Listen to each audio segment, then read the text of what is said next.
20 ஆண்டுகளுக்கு பிறகு கரூர் மாவட்டத்தில் கோவில் மாடுகளை கொண்டு மாடு தாண்டும் திருவிழா கோலாகலமாக நடத்தப்பட்டது.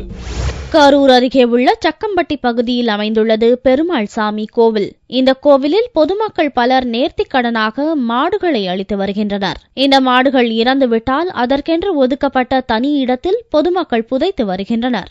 இந்நிலையில் இறந்த மாடுகளுக்காக மாடு மாலை தாண்டும் திருவிழா நடத்தப்படுகிறது. 20 ஆண்டுகளுக்கு பின்னர் இந்த ஆண்டு திருவிழா வெகு விமர்சையாக நடைபெற்றது.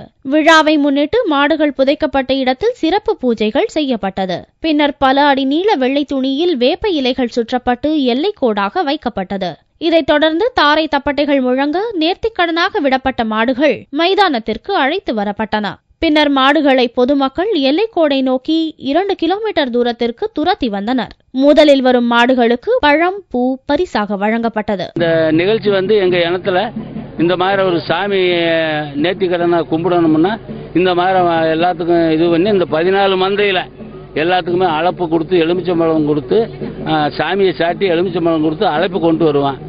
அழைச்சி கொண்டு வந்து எல்லாம் சந்தப்பு கொடுத்து அவங்களுக்கு மாலை மரியாதை சாப்பாடு போக்குவரத்து எல்லாமே கொடுத்து எல்லாம் பண்ணி இந்த மாதிரி மாலை ஓட்டுவோமுங்க.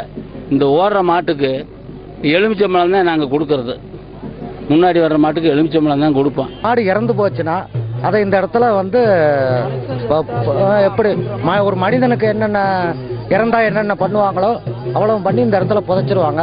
இப்ப அதை ஒரு திருவிழாவா இப்ப கொண்டாடுவாங்க. சிறப்பு பூஜைகளுடன் மாடுகளுக்காக நடத்தப்பட்ட இந்த வினோத திருவிழாவை பார்ப்பதற்கு பல்வேறு பகுதிகளிலிருந்தும் ஆயிரக்கணக்கான மக்கள் சக்கம்பட்டியில் குவிந்தனர்.